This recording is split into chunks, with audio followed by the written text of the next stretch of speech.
100% నిజాలే చెప్పాలని. నిజమే మాట్లాడతాం, అబద్ధం ఎక్కడ మ్యానిపులేటెడ్ సమాధానం రావద్దు. ఏం రాదు. 100%. 100%. తుపల్లి నియోజకవర్గంలో ఈ నాయకుడి సహాయం అందని గడపలేదు. మాట ఇస్తే వెనుకడుగు వేయని కమిట్మెంట్ లీడర్ మువ్వా విజయబాబు గారు. నమ్మిన నాయకుడి కోసం, ఇచ్చిన మాట కోసం ప్రాణాలు సైతం లెక్క చేయకుండా ప్రస్తుతం పొంగులేటి గారు అడుగుజాడల్లో నడుస్తూ పొంగులేటి గారి ఆశయ సాధన కోసం నిరంతరం శ్రమిస్తున్న నాయకుడు. తనతో పాటు తన చుట్టూ ఉన్న యువత కోసం నిరంతరం ఆలోచించే వ్యక్తి మువ్వా విజయబాబు గారు. అవకాశం వస్తే కబ్జాలు చేసే నాయకులున్న ఈ సమాజంలో పేద ప్రజల కోసం తనకున్న 3 ఎకరాలను సైతం త్యాగం చేసిన గొప్ప నాయకుడు, కమిట్మెంట్ లీడర్ మువ్వా విజయబాబు గారు.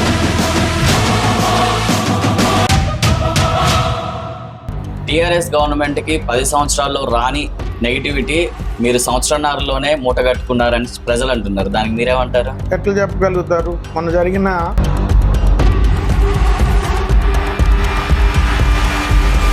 తుమ్మల గారిని ఎందుకు వదిలేయాల్సి వచ్చింది? అవన్నీ కూడా మాకు ఇంటర్నల్గా ఉన్నాయి. దాన్ని మీకు మైక్ ముందు చెప్పాల్సిన అవసరం లేదు.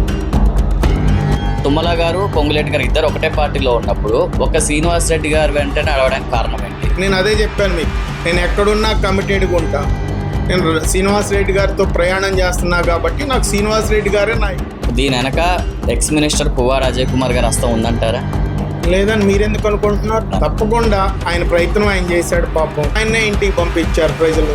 ఉన్న రాజకీయంలో చైర్మన్ పోస్ట్తో మీరు సాటిస్ఫైగా ఉన్నారు? నేనైతే ఇప్పుడున్న చైర్మన్ పోస్ట్లో పెద్ద సాటిస్ఫాక్షన్ అయితే నాకు లేదు. ఎందుకంటే నేను ప్రజల్లో ఉండి పనిచేసే వాడిని. నాకు ఇప్పుడు దీంట్లో నాకు పెద్ద పని అయితే. కాంగ్రెస్ అంటేనే రెడ్ల పార్టీ, రెడ్డిస్ అధికంగా ఉండే పార్టీ.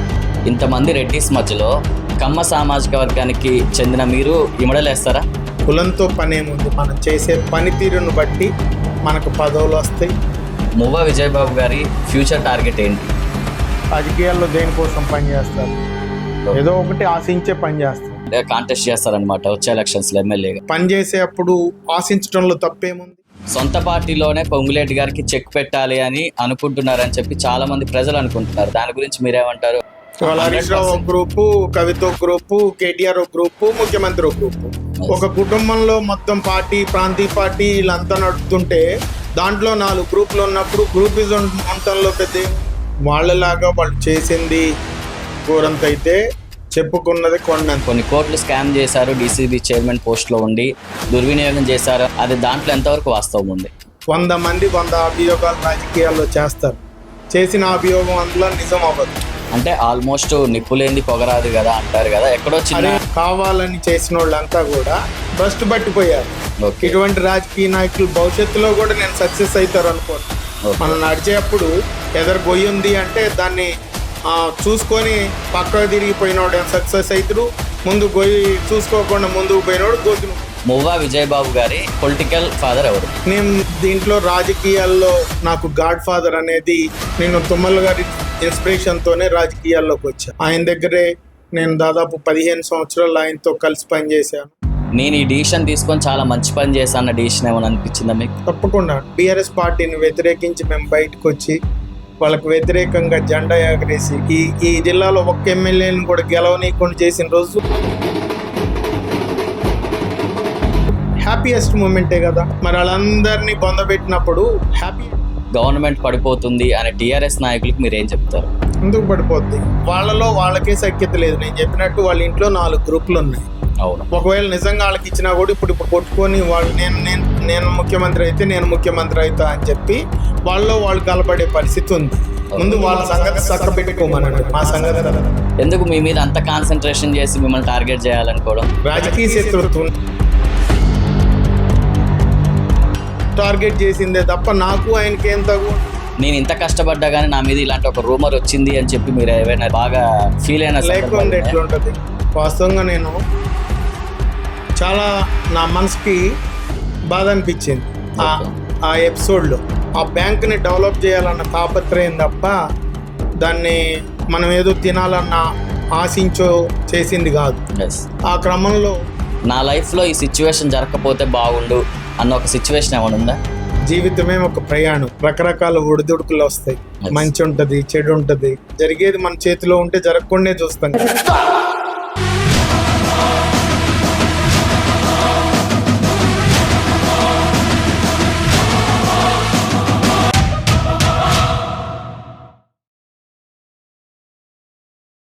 నమస్తే అండి.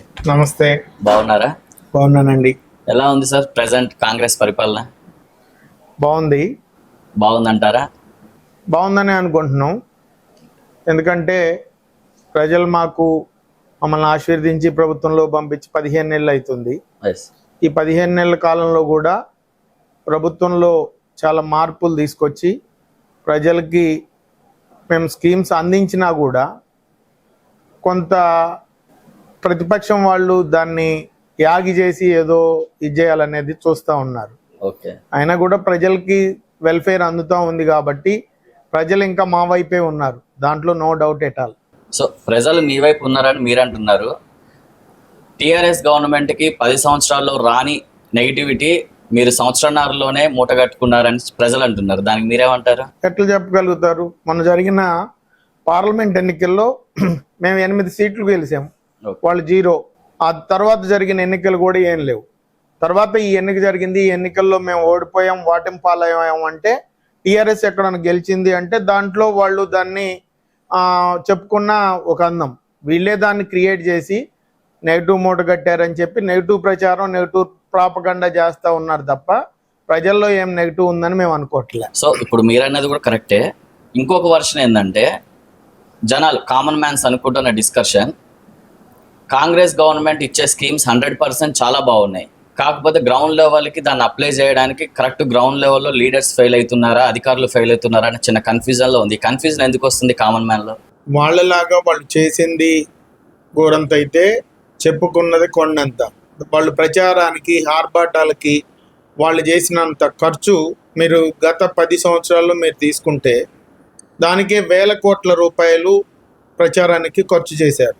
ఈ ప్రభుత్వం మనకున్న ఏదైతే ఆర్థిక భారాన్ని దృష్టిలో పెట్టుకొని మనం ప్రచారంలో కొంత వెనకబడిన మాట వాస్తవం. వాళ్ళతో పోల్చుకుంటే మేము ఆ విధంగా వాళ్ళు పేపర్ యాడ్స్ కానీ ప్రసార సాధనాలు కానీ వాళ్ళు చాలా బాగా వాడుకున్నారు. దాంతో వాళ్ళు ఏం చేసినా చేయకపోయినా కూడా దాన్ని రోజు పాలాభిషేకాలు ఇవి చేసుకొని దాన్ని ప్రచారం చేసుకొని మీడియాను కూడా వాళ్ళ కంట్రోల్లో పెట్టుకొని చేయబట్టి వాళ్ళకు కొంత ప్రచారం జరుగుండొచ్చు. కానీ నిజంగా లబ్ధిదారులు ఈరోజు కాంగ్రెస్ ప్రభుత్వంలో చాలామంది మేము చేసిన వెల్ఫేర్ స్కీమ్స్లో ఎంజాయ్ చేస్తూ ఉన్నారు, దాంట్లో నో డౌట్. సో 100% అంటారు? 100% పక్కాగా. మీరు ఇంత కాన్ఫిడెన్స్గా ఉన్నారు, ఇంతవరకు కూడా రైతు భరోసా అనేది రైతులకు పడలేదు, ఫస్ట్ టర్మ్ కూడా ఇంతవరకు కాలేదు, కొంతమందికి పడ్డాయి కొంతమందికి పడలేదు అని చెప్పి ఇప్పటికీ రైతుల్లో ఆందోళన ఉంది. దాని గురించి మీరేమంటారు? వాస్తవంగా మీరు ఇటు చూసినట్లయితే ముఖ్యమంత్రి గారు రైతు రుణమాఫీ ఇవ్వాలనే సంకల్పంతో ఆయన దాదాపు 20,000 కోట్ల రూపాయల చిల్లర రైతుల అకౌంట్లో కొట్టారు. ఈ కొట్టే క్రమంలో కొంత మనకున్న ఆర్థిక భారం అంతా కూడా రైతు రుణమాఫీ మీద పడిపోయింది. దానిలో భాగంగా ఇప్పుడు ఈ రైతు భరోసా ఇవ్వటానికి కొంత జాప్యం జరిగిన మాట వాస్తవం. కానీ దాన్ని కూడా తప్పకుండా ఇవ్వాలి అనే దాంట్లో ప్రభుత్వ సంకల్పం ఉంది. దాంట్లో ఇప్పటికే చాలా వరకు వాళ్ళ అకౌంట్లో కొట్టడం జరిగింది. మిగిలింది కూడా ఒక నెల రోజుల్లోపు రైతాంగానికి అందరికీ కూడా ఈ రైతు భరోసా ఇవ్వాలనే కార్యక్రమంలో ప్రభుత్వం ఉంది. వాళ్ళు 10,000 ఇస్తే మేము 12,000 ఇస్తున్నాం. అదేవిధంగా ఎవరైతే రైతు కాని వాళ్ళు ఉన్నారో వాళ్ళకు కూడా ఇవాళ రైతు భరోసా ఇచ్చే కార్యక్రమం తీసుకున్నాం. అంతేకాకుండా ఇప్పుడు సన్న ధాన్యానికి 500 రూపాయలు బోనస్ ఇచ్చాం. ఆ బోనస్తో నిజంగా మీరు చూసినట్లయితే ఈ రైతు భరోసా వీటికంటే కూడా వాళ్ళు ఈరోజు చాలా హ్యాపీగా ఉన్నారు. సన్నధాన్యానికి మనం ప్రభుత్వం ఏదైతే 500 రూపాయలు బోనస్ ఇస్తుందో దానివల్ల ఎవరైతే నిజమైన లబ్ధిదారులు ఉన్నారో, ఎవరైతే వ్యవసాయం చేస్తారో వాళ్ళకి ఈ స్కీమ్ ఇంప్లిమెంట్ అవుతుంది. వాడు కష్టం చేసేవాడికి ప్రతిఫలం వస్తుంది కాబట్టి వాస్తవంగా రైతాంగం కూడా దాన్నే కోరుకుంటున్నారు. 100%. ఎందుకంటే కౌలు రైతులకు కూడా స్కీమ్ అనేది వర్తించేలాగా కాంగ్రెస్ గవర్నమెంట్ చేసింది. సో ఇప్పుడు పార్టీ పరంగా కొంచెం పక్కన పెడితే ఓపెన్గా మిమ్మల్ని నేను క్వశ్చన్స్ అడగాలనుకుంటున్నా, దానికి మీరు యాక్సెప్టబుల్? తప్పకుండా. 100% నిజాలే చెప్పాలని. నిజమే మాట్లాడతాం, ఎక్కడ మ్యానిపులేటెడ్ సమాధానం రావద్దు. ఏం రాదు. 100%. మువ్వా విజయబాబు గారి పొలిటికల్ గ్రాండ్ ఫాదర్ ఎవరు? నేను దీంట్లో రాజకీయాల్లో నాకు గాడ్ ఫాదర్ అనేది మా రాజకీయ నేపథ్యం ఉన్న కుటుంబం కాదు. నేను తుమ్మల గారి ఇన్స్పిరేషన్తోనే రాజకీయాల్లోకి వచ్చాను. ఆయన దగ్గరే నేను దాదాపు 15 సంవత్సరాలు ఆయనతో కలిసి పనిచేశాను. రాజకీయాల్లో కింద పడ్డా మీద పడ్డా, తర్వాత రాజకీయ పరిణామాల్లో నేను శ్రీనివాస్ రెడ్డి గారితో పనిచేసిన. నేను ఎక్కడ పనిచేసినా కమిట్మెంట్గా పనిచేస్తాను. అది రైట్, అదే అడగబోతున్నాను. ఇప్పుడు మీకు వచ్చేసి ఇన్స్పిరేషన్ తుమ్మల గారు అన్నారు. అటువంటి తుమ్మల గారు, పొంగులేటి గారు ఇద్దరు ఒకటే పార్టీలో ఉన్నప్పుడు ఒక శ్రీనివాస్ రెడ్డి గారు వెంటనే అడగడానికి కారణం ఏంటి? నేను అదే చెప్పాను మీకు. నేను ఇందాక మీరు అడిగిన క్వశ్చన్లోనే నేను ఎక్కడున్నా కమిటెడ్గా ఉంటా. ఆ కమిట్మెంట్ ఎక్కడ తప్పేది లేదు. నేను శ్రీనివాస్ రెడ్డి గారితో ప్రయాణం చేస్తున్నా కాబట్టి నాకు శ్రీనివాస్ రెడ్డి గారే నాయకుడు. తుమ్మల గారిని ఎందుకు వదిలేయాల్సి వచ్చింది? సరే, దాంట్లో వదిలేయటానికి రకరకాల రీజన్స్ ఉండొచ్చు. అవన్నీ కూడా మాకు ఇంటర్నల్గా ఉన్నాయి. దాన్ని మీకు మైక్ ముందు చెప్పాల్సిన అవసరం లేదు. సో ఇప్పుడు పొంగులేటి గారి విషయానికి వస్తే, పొంగులేటి గారి అడుగుజాడల్లో అతని సైన్యానికి, పొంగులేటి గారి సైన్యానికి సేనాధిపతి మీరు అని చెప్పి జనాలు అనుకుంటున్నారు. అది వాస్తవమే అంటారా? అట్లా ఏం కాదు. పొంగులేటి గారికి ఉన్న సైన్యంలో నేను ఒక మొదటి సైనికుడిని అనుకోరాదు. ఓకే, అట్లా పనిచేసాం, దాంట్లో సక్సెస్ అయ్యాం. ఇవాళ కాంగ్రెస్ పార్టీ అధికారంలోకి వచ్చింది అంటే మా కష్టం కూడా ఉంది. కేసీఆర్ని అయ్యాలా మరి పొంగులేటి గారు వ్యతిరేకించి ధైర్యంగా ఈ రాష్ట్రంలో ఎవ్వడు కూడా ఆయన గురించి ఒక్క మాట మాట్లాడాలంటే భయపడే పరిస్థితుల్లో ఆయనకి వ్యతిరేకంగా పనిచేసి నిలబడి పోరాడి ఈరోజు కాంగ్రెస్ పార్టీని అధికారంలోకి తీసుకొచ్చే దాంట్లో తన వంతు పాత్ర కూడా పొంగులేటి గారిది ఉంది. దాంట్లో మేము కూడా మా కష్టం కూడా పొంగులేటి గారితో ఉండి పనిచేసాం కాబట్టి మా కష్టం కూడా ఉందని చెప్పి భావిస్తాము. అయితే ఇక్కడ పొంగులేటి గారు కాంగ్రెస్ పార్టీని అధికారంలోకి తీసుకురావడానికి కీలక పాత్ర పోషించారని మీరు అంటున్నారు కదా.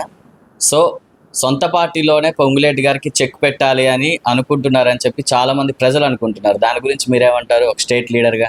సరే, ఏ పార్టీలోనైనా గ్రూపిజం ఉంటుంది. అది కాంగ్రెస్ పార్టీయా, బీఆర్ఎస్ పార్టీయా? బీఆర్ఎస్ పార్టీలో లేదా? ఇవాళ హరీష్ రావు ఒక గ్రూపు, కవిత ఒక గ్రూపు, కేటీఆర్ ఒక గ్రూపు, ముఖ్యమంత్రి ఒక గ్రూపు. ఒక కుటుంబంలో మొత్తం పార్టీ, ప్రాంతీయ పార్టీ వీళ్ళంతా నడుపుతుంటే దాంట్లో 4 గ్రూపులు ఉన్నప్పుడు ప్రజాస్వామ్యం చాలా పెద్ద పార్టీ ఎప్పుడో ఆవిర్భవించినటువంటి కాంగ్రెస్ పార్టీలో గ్రూపిజం ఉండటంలో పెద్ద ఏముంది? కాంగ్రెస్ ఎక్కువ ఉంది, గ్రూప్ రాజకీయం ఉంది అంటున్నారు. గ్రూప్ రాజకీయం ఉంటుంది, ప్రజాస్వామ్యం ఉంటుంది. భావనలో ఎవరైనా స్వేచ్ఛగా చెప్పే పార్టీ ఏదన్నా ఉందంటే అది కాంగ్రెస్ పార్టీ. సో పొంగులేటి గారికి చెక్ ప్రయత్నం అయితే జరుగుతుంది. ఆఫ్ కోర్స్ చేస్తారు, రాజకీయాల్లో ఇది సాధారణం. కానీ ఎవరి నడవడిక వాళ్ళు చూసుకొని నడుస్తారు. మనం నడిచేటప్పుడు ఎదరు గొయ్యి ఉంది అంటే దాన్ని చూసుకొని పక్కకు తిరిగిపోయినోడు సక్సెస్ అవుతారు. ముందు గొయ్యి చూసుకోకుండా ముందుకు పోయినోడు గోతులో పడతారు. గోతులు దవ్వుతుంటారు, వాటిని తప్పుకొని మనం ముందుకు వెళ్తుంటారు. మన ప్రయాణం అట్లుండాలి. పొంగులేటి గారి కోసం నెక్స్ట్ మీరు తీసుకోబోయే స్టెప్స్ ఏంటి? పొంగులేటి గారి నిర్ణయం నా నిర్ణయం ఉంటుంది. అంటే ఫ్యూచర్ లో ఏదైనా కానీ పొంగులేటి గారు వెంటే ఉంటారు. అట్లే ఉంటారు సార్. ఇంకొకటి, ఇప్పుడు ఏదైతే కాంగ్రెస్ పార్టీ గురించి కానీ మీరు నమ్ముకున్న లీడర్స్ గురించి కానీ చెప్పారో, మీ పర్సనల్ లైఫ్కి వస్తే, మువ్వా విజయబాబు గారి పర్సనల్ లైఫ్కి వస్తే, ప్రెసెంట్ ఉన్న రాజకీయంలో చైర్మన్ పోస్ట్ తో మీరు సాటిస్ఫైగా ఉన్నారా? నేనైతే ఇప్పుడు ఉన్న చైర్మన్ పోస్ట్ లో పెద్ద సాటిస్ఫాక్షన్ అయితే నాకు లేదు. ఎందుకంటే నేను ప్రజల్లో ఉండి పనిచేసే వాడిని. నాకు ఇప్పుడు దీంట్లో నాకు పెద్ద పని అయితే ఉందని నేను అనుకోవట్లేదు. గతంలో నేను డిసిబి చైర్మన్ పనిచేసినప్పుడు కూడా నిత్యం ప్రజల్లో ఉండేవాడిని. రైతాంగానికి కానీ ప్రజలకు కానీ ఏం కావాలో తెలుసుకొని వాళ్ళకి అందుబాటులో ఉండి పనిచేసిన తత్వం నాది. కాబట్టి నాకు ఏదో నామమాత్రంగా ఒక పోస్ట్ ఉన్నంత మాత్రాన దాంతో నేను సాటిస్ఫై అయ్యే వ్యక్తిత్వం కాదు నాది. సో ఇరిగేషన్ డిపార్ట్మెంట్ చైర్మన్ అనేది నామమాత్రంగా ఇచ్చిన పోస్టే అంటారు. వాస్తవంగా దాన్ని ఏమైందంటే కేసీఆర్ దాన్ని భ్రష్టు పట్టించేశాడు. ఆ రోజు ఉమ్మడి రాష్ట్రంలో దీన్ని రాష్ట్రం బైఫర్గేట్ అయిన తర్వాత ఈ వ్యవస్థలన్నీ కూడా ఒక గొడుగు కిందకి తీసుకురావాలనే ఉద్దేశంతో దీన్ని ఇరిగేషన్లో మెర్జ్ చేశారు. కానీ ఈ కార్పొరేషన్ అనేది ఇప్పటికీ కూడా ఇరిగేషన్లో మెర్జ్ అవ్వాలి. దీని వ్యవస్థ దీనికి పనిచేస్తూ ఉంది. అట్లని దీనికి స్వతంత్ర ప్రతిపత్తి లేకుండా దాంతో ఏ నిర్ణయాలు చేయాలన్నా కూడా కొంత ఇదంతా అడ్డంకిగా ఉండే పరిస్థితి ఉంది. సో ఇక్కడ ఇంకొకటి కూడా వచ్చింది, ఇంకొక అభియోగం కూడా ఉంది. ఇరిగేషన్ డిపార్ట్మెంట్ చైర్మన్గా ఉండి తోటి మినిస్టర్, ఆ డిపార్ట్మెంట్కి సంబంధించిన మినిస్టర్, పొంగులేటి వర్గానికి సంబంధించిన మీరు ఈ అధికారంలో ఉండడం అతనికి ఇష్టం లేక మిమ్మల్ని చెక్ పెట్టాలనే ప్రయత్నం ఏమైనా జరుగుతుందా? అసలు చెక్ పెట్టడానికి ఆడ పనే లేనప్పుడు ఆయన నాకు చెక్ పెట్టేది ఏముంటది? అంతే అండి. అయినా ఉత్తమ్ కుమార్ రెడ్డి గారితో అటువంటి మా మధ్య విభేదాలు ఏం లేవు. ఆయన కూడా హ్యాపీగా అందరితో కలిసి పనిచేసే వ్యక్తి. ఉత్తమ్ కుమార్ రెడ్డి గారికి పొంగులేటి గారికి కూడా పెద్ద వాళ్ళిద్దరి మధ్య కూడా విభేదాలు లేవు. ఓకే. సో ఎందుకు ఈ క్వశ్చన్ అడిగానంటే మొన్న జరిగిన ఎస్ఎల్బీసీ కానీ ఈ ఇరిగేషన్కి సంబంధించిన ఎటువంటి మీటింగ్స్లలో కూడా ఒక అధికార హోదాలో చైర్మన్ పోస్ట్లో ఏ ఒక్కరోజు ఒక ప్రెస్ మీట్ ముందుకు కానీ ఒక ప్రెస్ ముందుకు కానీ మీరు రాలేదు. దానికి కారణం ఏంటంటారు? నాకు వెసులుబాటు ఉన్నప్పుడు తప్పకుండా నేను ఉత్తమ్ కుమార్ రెడ్డి గారితో ప్రెస్ మీట్లో పాల్గొన్న సందర్భాలు ఉన్నాయి. ఓకే. దాని అవసరం ఆవశ్యకతను బట్టి నేను తప్పకుండా పాల్గొంటాను. ఓకే. సో అవకాశం కుదరక టైం సెట్ కాక పాసిబిలిటీ లేదంటారు. అంతే. సో ఇప్పుడు మువ్వా విజయబాబు గారి ఫ్యూచర్ టార్గెట్ ఏంటి? నేను ప్రజల్లో ఉన్నా, ప్రజల కోసం పనిచేస్తున్నా. రాజకీయాల్లో దేనికోసం పనిచేస్తారు? ఏదో ఒకటి ఆశించే పని చేస్తాం. సో 100% కాంటెస్ట్ చేస్తారనమాట వచ్చే ఎలక్షన్స్లో ఎమ్మెల్యేగా? రాజకీయాల్లో ఉన్నాం, అవకాశం వస్తే తప్పకుండా మేము పనిచేసేటప్పుడు ఆశించడంలో తప్పేముంది? ఓకే. అవకాశం వస్తే తప్పకుండా పోటీ చేసేదానికి నేను సిద్ధంగా. ఒకవేళ మీకు ఎమ్మెల్యే టికెట్ ఇస్తే ఏ నియోజకవర్గం మీకు ఇంట్రెస్ట్గా ఉంది? చాలా సమీకరణాలు, భవిష్యత్తును మనం ఇప్పుడే ఊహించుకోవాల్సిన పని లేదు. ఓకే. అవకాశం వచ్చినప్పుడు రాజకీయాల్లో దాన్ని అందిపుచ్చుకొని దానికి అనుకూలంగా మనం వర్కౌట్ చేసినప్పుడే అది సక్సెస్ అవుతుంది. ఎస్. చాలా మంది కోరికలు ఉంటాయి, నాకంటే చాలా మంది సీనియర్లు ఉన్నారు, వాళ్ళందరికీ దక్కని నాకు దక్కని. ఎస్. దాన్ని మనం సరైన సమయంలో సరైన రీతిలో మనం పని చేసినప్పుడే అది సక్సెస్ అవుతుంది తప్ప ఆశ పడ్డోళ్ళల్లా కూడా ఎమ్మెల్యేలు మంత్రులు అవ్వరు.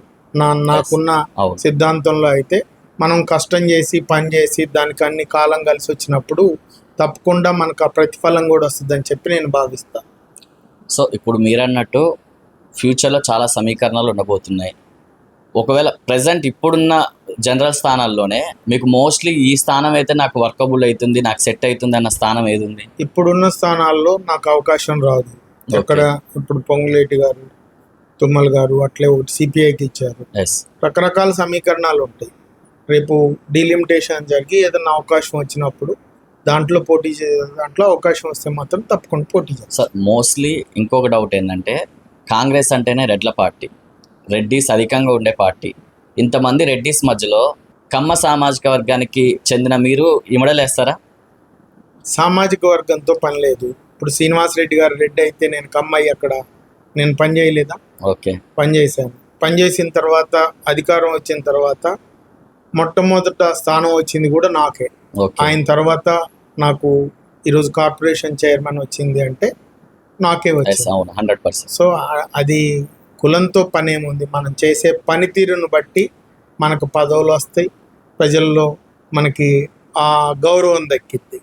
సో ఇంకొకటి సార్, ఇప్పుడు ఏదైతే కాంగ్రెస్ పార్టీ గురించి చెప్తున్నారో రేవంత్ రెడ్డి సీఎం గారు పదవి పడిపోతుంది, గవర్నమెంట్ పడిపోతుంది అనే టీఆర్ఎస్ నాయకులకి మీరు ఏం చెప్తారు? ఎందుకు పడిపోద్ది? వాళ్ళ దగ్గర ఉన్న 10 మంది ఎమ్మెల్యేలు మా దగ్గరకు వచ్చి పని చేస్తున్నారు. ఓకే. వాళ్ళు ఏంటంటే దాన్ని ప్రాపగండా చేసి ప్రజల్లో ఒక రాజకీయ అనిశ్చితి తీసుకురావాలనేది వాళ్ళ అభిప్రాయం. ముందు అలా సెల్ఫ్ గోల్ చేయాలనే ఇదిలో ఉన్నారు. రేవంత్ రెడ్డి గారిని సెల్ఫ్ గోల్ చేపియాలి, ఎక్కడో చోట తప్పు చేయాలనే ఉద్దేశంతో వాళ్ళు ఇటువంటి పిచ్చి మాటలన్నీ మాట్లాడుతూ ఉన్నారు. వాళ్ళకే సఖ్యత లేదు. నేను చెప్పినట్టు వాళ్ళ ఇంట్లో 4 గ్రూపులు ఉన్నాయి. అవును. ఒకవేళ నిజంగా వాళ్ళకి ఇచ్చినా కూడా ఇప్పుడు కొట్టుకొని వాళ్ళు నేను ముఖ్యమంత్రి అయితే నేను ముఖ్యమంత్రి అవుతా అని చెప్పి వాళ్ళు కలపడే పరిస్థితి ఉంది. ముందు వాళ్ళ సంగతి చక్కబెట్టుకోమనండి, మా సంగతి తర్వాత. సో వాళ్ళు క్లారిటీ లేరు కానీ కాంగ్రెస్ గవర్నమెంట్ మీద ఎందుకు ఫైట్? అంతే కదా, మాకు మంచి మెజారిటీ ఉంది, ఎక్కడా కూడా డిస్టర్బెన్స్ లేదు, ఉన్నోళ్ళంతా కలిసికట్టుగా పనిచేస్తున్నారు, ప్రభుత్వ పథకాలని ప్రజల్లోకి తీసుకుపోయే కార్యక్రమంలో పడ్డారు. మరి అయినప్పుడు ఎందుకు అసలు? Right sir. ఇంకొకటి టోటల్గా మీ పర్సనల్ లైఫ్కి వస్తే సత్తుపల్లి నియోజకవర్గంలో మువ్వా విజయబాబు గారికి సహాయం అందని గడపంటూ లేదు అని చెప్పి సత్తుపల్లి ప్రజలు కానీ మీ అనుచరులు కానీ చాలా వరకు అనుకుంటారు. చాలా పెద్ద చెయ్యి, సహాయంలో చాలా పెద్ద చెయ్యి, చాలామందికి హెల్ప్ చేస్తారు అని చెప్పి అదొకటి ఉంది. ఇప్పుడున్న పరిస్థితుల్లో మీ నియోజకవర్గం ఇక్కడ ఈ స్థానంలో ఫ్యూచర్ మీకు ఎమ్మెల్యేగా లేకపోయినా కానీ ఇంత ఖర్చు చేయడానికి కారణం ఏంటి? ఇప్పుడు రాజకీయాల్లో ఖర్చు చేసేది ఆశించి ఖర్చు చేసేవాడు అది నాయకుడు అవుతాడని నేను అనుకోను. ఓకే. నాకు మొదటి నుంచి ఎవడైతే కష్టంలో ఉండో వాడికి సాయం చేసే గుణం నాకు ఉంది. దాంతో నేను తప్పకుండా సాయం చేసుకుంటూ వచ్చా. అదే నాకు ఇవాళ రాజకీయ ఎదుగుదలకు కూడా కారణం. ఓకే. నేను చెప్పినట్టు నాకు పొలిటికల్గా గాడ్ ఫాదర్ లేకపోయినా కూడా రాజకీయాల్లో నేను సక్సెస్ అయ్యానంటే నాకు ప్రజల్లో నేను చేసిన పని, ప్రజల కోసం పనిచేసిన తీరు, వాళ్ళు వచ్చినప్పుడు నిలబడే అండ, ఇవన్నీ కూడా నాకు అండగా నిలబడ్డాయి అని చెప్పి నేను అనుకుంటున్నాను. సో దాంట్లో మనం ఆశించి వచ్చినోడికి సాయం చేయటంలో తప్పు ఉంటుందని నేను అనుకోవట్లేదు. సో రీసెంట్లీ కూడా నేను ఒకటి విన్నాను, టీఆర్ఎస్ గవర్నమెంట్లో ఉన్నప్పుడు మీకున్న ఒక 3 ఎకరాలని పేదల కోసం ఇచ్చారు అని ఒకటి విన్నాము. ఇప్పుడున్న పరిస్థితుల్లో ల్యాండ్ వాల్యూ చాలా పెరిగిన పరిస్థితుల్లో అంత సింపుల్గా ఎలా ఇచ్చేసారు అంత ల్యాండ్ మీరు? వాస్తవంగా అది నా పుట్టినూరు. ఓకే. నా పుట్టిన గడ్డ కోసం నేను ఏదో ఒకటి చేయాలనేది ఉంది. నేను ఎక్కడో ఉన్న వాళ్ళకి కూడా చేసే తత్వం నాది. ఓకే. నా గ్రామంలో పుట్టిన ప్రతి ఒక్కడికి కూడా నేను తప్పకుండా వాడు పార్టీ, కులం, మతం వీటిని ఆశించకుండా ఓకే. అక్కడ నాకు వ్యతిరేకంగా పనిచేసే వాడి కోసం కూడా నేను వాడికి సాయం చేస్తాను. ఓకే. ఎందుకంటే నేను ఆ గడ్డ మీద పుట్టా, ఆ గడ్డ మీద పెరిగా. మరి ఈరోజు నాకు ఈ అవకాశం వచ్చి నేను రాష్ట్ర స్థాయికి పోయినంటే నేను పుట్టిన గ్రామమే, ఎస్, నా ప్రజలు. అవును, 100%. కాబట్టి వాళ్ళ కోసం నేను పనిచేయాలి. కాబట్టి తప్పకుండా నా శక్తి మేరకు వాళ్ళ కోసం పనిచేస్తాను. సో ఇప్పుడు మీరన్నట్టు మీ శక్తి మేరకు వాళ్ళ కోసం పనిచేస్తున్నారు. Back to politics. టీఆర్ఎస్ ప్రభుత్వంలో డిసిసిబి బ్యాంక్ చైర్మన్గా ఉన్నప్పుడు చాలామంది రైతులకు హెల్ప్ చేశారు. రైతు కుటుంబంలో ఉన్న పిల్లల చదువుల కోసం కూడా చాలామందికి లోన్స్ ఇప్పించారని తెలిసింది. మీరు ఇంత చేసినా కానీ మీ మీద ఒక పెద్ద అభియోగం అనేది పడ్డది. అది ఎంతవరకు వాస్తవం అంటారు? కొన్ని కోట్లు స్కామ్ చేశారు, డిసిసిబి చైర్మన్ పోస్ట్లో ఉండి దుర్వినియోగం చేశారని ఒక రూమర్ అనేది క్రియేట్ అయింది. అది దాంట్లో ఎంతవరకు వాస్తవం ఉంది? ఇప్పుడు డిసిసిబి బ్యాంక్కి 100 సంవత్సరాల చరిత్ర. ఎస్. అది డిసిసిబి బ్యాంక్ 92వ సంవత్సరంలో నేను చైర్మన్గా ఎన్నికయ్యా. ఓకే. మీరు ఇలా ఈ జిల్లాలో, ఈ రాష్ట్రంలో ఎక్కడ తీసుకున్నా కూడా నేను చైర్మన్గా ఉన్నప్పుడు, నేను చైర్మన్గా రిజైన్ చేసిన తర్వాత ఓకే, ఆ బ్యాంకు యొక్క స్థితిగతులని మీరు ఒక్కసారి అంచనా వేయండి, ఎస్, ఏ విధంగా ఉందో, నా పనితీరు ఏంటో. గతంలో చాలామంది చైర్మన్లు దానికి పనిచేశారు. అవును. నేను పనిచేసిన కాలంలో ఆ బ్యాంకు యొక్క అభివృద్ధి ఏ విధంగా ఉందో తెలుస్తుంది. అవును. మీకే కాదు, ప్రజలకు కూడా తెలుసు. 100 మంది 100 అభియోగాలు రాజకీయాల్లో చేస్తారు. చేసిన అభియోగం అందులో నిజం అవ్వదు. అంటే ఆల్మోస్ట్ నిప్పులేంది పొగరాదు కదా అంటారు కదా, ఎక్కడో చిన్న పొగరాటానికి రకరకాల ప్రయోగాలు చేస్తారు. ఓకే. దాంట్లో భాగంగా ఇప్పుడు కొంతమంది మ్యాజిక్ చేసి పొగ తెప్పియాలని చూస్తారు. ఓకే. అటువంటి వాళ్ళు మాయమైపోయారు. ఇక్కడ పొగ వచ్చిన దానికంటే వాళ్ళు మాయమయ్యారు. ఎస్, అర్థమవుతుంది కదా. అర్థమైంది. రాజకీయాల్లో కావాలని చేసిన వాళ్ళంతా కూడా భ్రష్టు పట్టిపోయారు. ఓకే. ఇటువంటి రాజకీయ నాయకులు భవిష్యత్తులో కూడా నేను సక్సెస్ అవుతారు అనుకోవట్లే. ఓకే. సో ఇదంతా రూమరే, ఎక్కడ ఇలాంటి స్కామ్ జరగలేదు అంటారు? అరే ఉంటే దాంట్లో ఇప్పుడు బయటికి రావాలి కదా. ఇప్పుడు వాళ్ళు దాదాపు 5 ఏళ్ళు ప్రభుత్వంలో ఉండి తిప్పలు పడ్డారు. ఎస్. రకరకాల కేసులు కట్టారు, కనీసం అరెస్ట్ చేయలేకపోయారు. కోర్టు కూడా అక్షింతలు వేసింది. ఓకే. నా మీద సిఐడి కేసు కడితే దాంట్లో కోర్టు, హైకోర్టు జడ్జి మందలించాడు ఓకే. ఆ కేసు కట్టిన సిఐడి ఇన్స్పెక్టర్ని.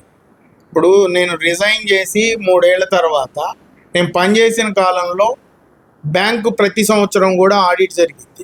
ఓకే. ఆడిట్ రిపోర్ట్ ప్రతి సంవత్సరం ఉంటుంది. ఒకవేళ యాజ్ ఏ చైర్మన్గా నేను, పాలకవర్గమో, అక్కడ ఉన్న ఆఫీసర్లో తప్పు జరిగి ఉంటే ఆ సంవత్సరాంతంలో జరిగిన ఆడిట్లో దాన్ని ఐడెంటిఫై చేయాలి. ఓకే. చేసి దాన్ని ఆడిట్ రిపోర్ట్లో పెట్టాలి. ఎస్. నేను రిజైన్ చేసిన తర్వాత 3 ఏళ్ల తర్వాత నేను తప్పు చేశానని చెప్పి సిఐడి కేసు కట్టారు. ఓకే. మీకు మరి ప్రతి సంవత్సరం ఆడిట్ చేసుకుంటారు కదా, మీ ఆడిట్లో ఇది ఎందుకు రాలేదు? రెండోది, ఒకవేళ తప్పు చేస్తే పాలకవర్గం ఏం చేసింది, అధికారులు ఏం చేశారు? వీళ్ళందరి మీద ఎందుకు కేసు పెట్టలేదు, ఒక్క చైర్మన్ మీదే ఎందుకు పెట్టారు? వీటన్నిటికీ ఆధారాలు ఇవ్వమంటే వాళ్ళు ఆధారాలు ఇవ్వలేకపోతే నా మీద 409 ఓకే సెక్షన్ పెట్టి నాన్ బెయిలబుల్ అంటే 10 years కంటే ఎక్కువ శిక్ష పడే సెక్షన్ పెడితే కూడా నాకు బెయిల్ ఇచ్చింది కోర్టు. Okay. దాంతోనే నాకు నేను Clean తప్పు sheet చేశానా లేదా అనేది క్లీన్ చిట్ వచ్చేసింది. ఎస్. అంతకంటే ఏం నేను పెద్ద ప్రజలకి చెప్పాల్సింది ఏం లేదు. సో దీని వెనక ఎక్స్ మినిస్టర్ పువ్వాడ అజయ్ కుమార్ గారి హస్తం ఉందంటారా? లేదని మీరెందుకు అనుకుంటున్నారు? నేను లేదు అనట్లేదు, ఉందంటున్నారా? నేను మిమ్మల్ని అడుగుతున్నాను. తప్పకుండా ఆయన ప్రయత్నం ఆయన చేశాడు పాపం, ఏదో రకంగా నన్ను జైలుకు పంపించాలని. ఎందుకు అంత పగేంది మీ మీద? ఆయన్నే ఇంటికి పంపించారు ప్రజలు. ఓకే, ఎందుకు మీ మీద అంత కాన్సన్ట్రేషన్ చేసి మిమ్మల్ని టార్గెట్ చేయాలనుకోవడం? నాకు ఆయనకి పెద్ద శత్రుత్వం, ఆస్తి తగాదాలు గట్టు తగులేం లేవు. ఓకే, రాజకీయ శత్రుత్వం. నేను తొమ్మలతో ఆ రోజు ఉన్నాను. ఆయన ఫాలోవర్గా ఉన్నప్పుడు ఆయనకి ఈయనకున్న గ్లెడ్జ్లో నన్ను టార్గెట్ చేసిందే తప్ప నాకు ఆయనకి ఏం తగు ఉంటుంది? Yes. Okay, so political target తప్ప ఏది లేదంటారు. అంతే కదా. సో ఇంకొకటి సార్, ఇప్పుడు ఏదైతే డీసీబీ బ్యాంక్ దానికి వస్తే రైతుల కోసం చాలా చేశారు, హాస్పిటల్స్ కానీ వాళ్ళ ఫ్యామిలీస్ కోసం కానీ మన రైతుల కోసం కానీ. అలాంటి టైంలో నేను ఇంత కష్టపడ్డా కానీ నా మీద ఇలాంటి ఒక రూమర్ వచ్చింది అని చెప్పి మీరు ఏమైనా బాగా ఫీల్ అయిన లేకుండా ఎట్లుంటది? వాస్తవంగా నేను చాలా నా మనసుకి బాధ అనిపించింది ఆ ఎపిసోడ్లో. ఎందుకంటే ఒక కొత్తదనం. అప్పుడు నేను తుమ్మల గారు కూడా అప్పటికి 30 సంవత్సరాల నుంచి రాజకీయాల్లో ఉన్నాడు.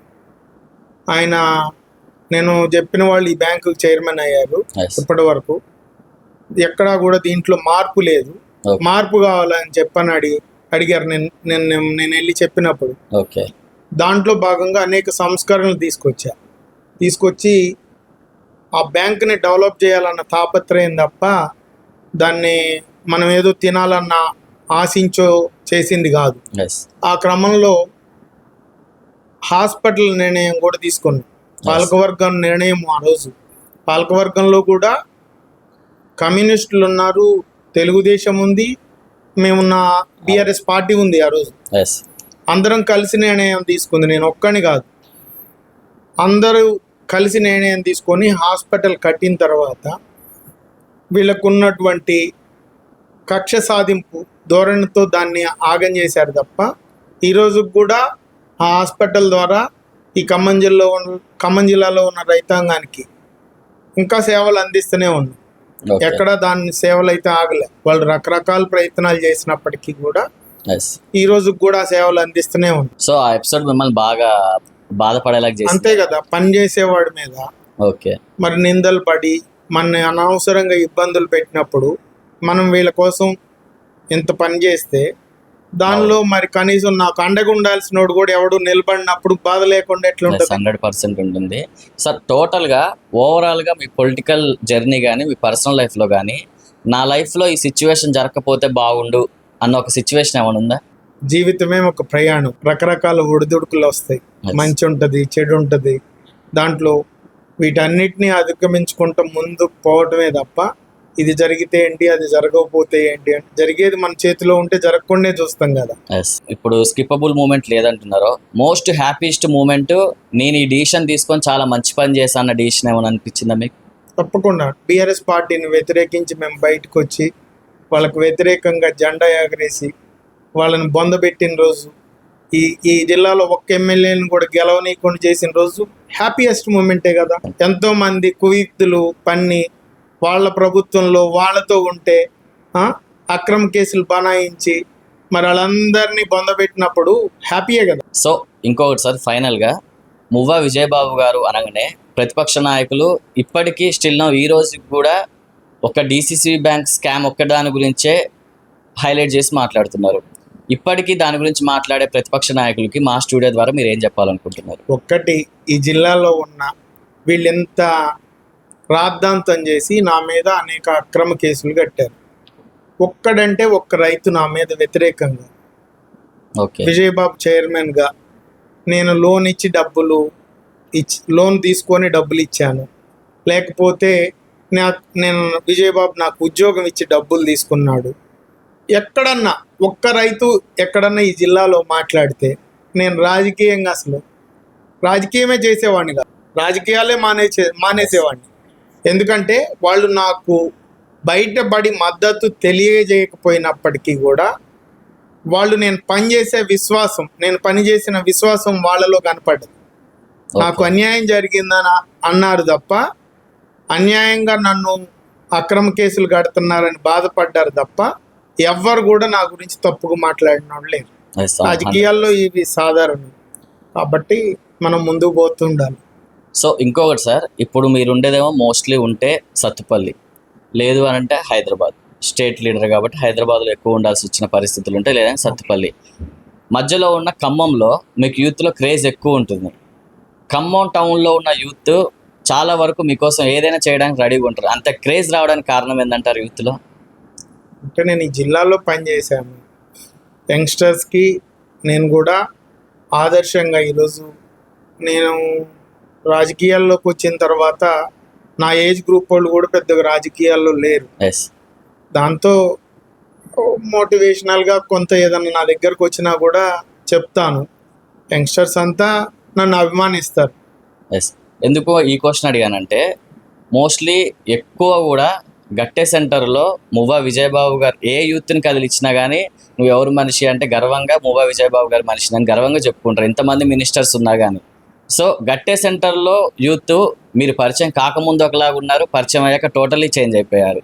సో దాని పర్పస్ అని ఈ క్వశ్చన్ అడిగాను మిమ్మల్ని. యూత్లో వాస్తవంగా నేను చైర్మన్గా ఉన్నప్పుడు గట్టే సెంటర్లోనే ఉండేవాడిని. ఓకే.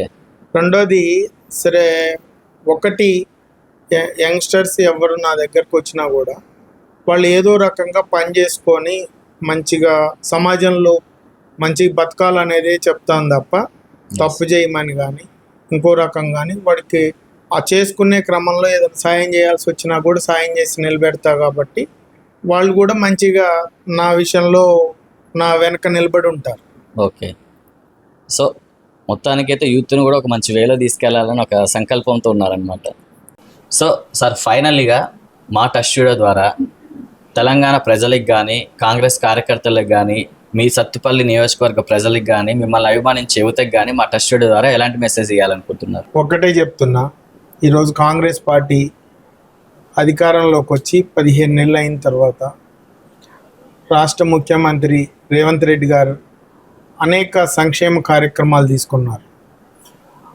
ఈరోజు మనం చూసినట్లయితే ఎస్సీ వర్గీకరణ కానీ, బీసీ కులగణన కానీ, అదేవిధంగా మహిళల విషయంలో కూడా ఈరోజు ఉచిత బస్సు, 200 యూనిట్లు ఫ్రీగా ఇచ్చే కరెంట్ కానీ, ఇటువంటి సంక్షేమ కార్యక్రమాలు రేపు యువతకు కూడా 3 లక్షల రూపాయల వరకు 80% సబ్సిడీతో ఇచ్చే లోన్స్, ఇటువంటి అనేక సంక్షేమ కార్యక్రమాలు తీసుకున్నారు. వీటన్నిటినీ కూడా మనం ప్రజల్లోకి తీసుకెళ్ళి ప్రజల్ని చైతన్యం చేసి ఇది కాంగ్రెస్ పార్టీ చెప్పింది చేసింది అనేది తీసుకెళ్లాల్సిన బాధ్యత కాంగ్రెస్ పార్టీ కార్యకర్తలు నాయకత్వం భుజాల మీద ఉంది. దీన్ని ప్రజల్లోకి తీసుకెళ్ళి పార్టీని బలోపేతం చేయాలని చెప్పి మనస్ఫూర్తిగా కోరుకుంటాం. Okay sir, thank you so much. Keep in touch. Please touch subscribe button.